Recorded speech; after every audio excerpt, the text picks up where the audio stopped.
supporting the ballot initiative. From health care to a related topic, the deficit and what to do about it. Congress is turning to a blue ribbon panel for some answers.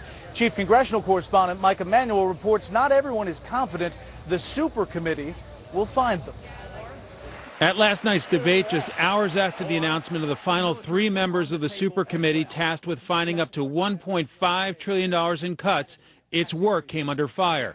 The group received a high-profile slap from former House Speaker Newt Gingrich. The idea that 523 senators and congressmen are going to sit around for 4 months while 12 brilliant people, mostly picked for political reasons, are going to sit in some room and brilliantly come up with $1 trillion or force us to choose between gutting our military and accepting a tax increase is irrational. They're going to walk in just before Thanksgiving and say, all right, we can shoot you in the head or cut off your right leg. Which do you prefer?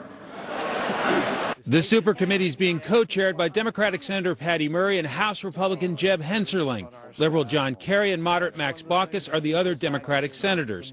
House Democrats are liberals James Clyburn, Javier Becerra, and Chris Van Hollen, who will likely argue for raising taxes and protecting entitlements.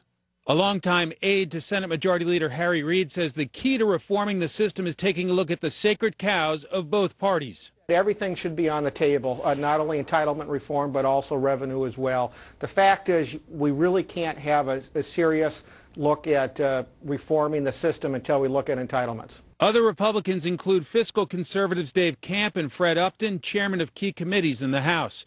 The Senate Republicans are John Kyle, Rob Portman, and Pat Toomey, who are expected to hold the line on taxes. A former aide to Kyle is already trying to find a swing vote for the GOP. Having an even committee can produce gridlock in Washington. There are a couple of members on the committee that could provide, that could sway a vote or two. There will undoubtedly be pressure on members from both parties to cut a deal with high unemployment and recent volatility in the financial markets. There's also the threat of across-the-board spending cuts if the super committee fails. In Washington, Mike Emanuel, Fox News.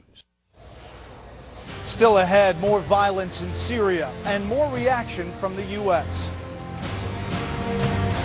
This is the Iowa Pork Producers Association stop. It is a big stop for candidates here in Iowa. You're very familiar probably with the candidates in the apron, with the spatula, and of course with the pork chops. And the key is, when you flip it, it needs to stay on the grill. We'll be right back.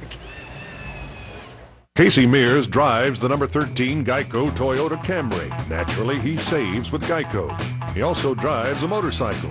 He drives an RV and an ATV. Geico insures motorcycles, ATVs, and RVs. We insure almost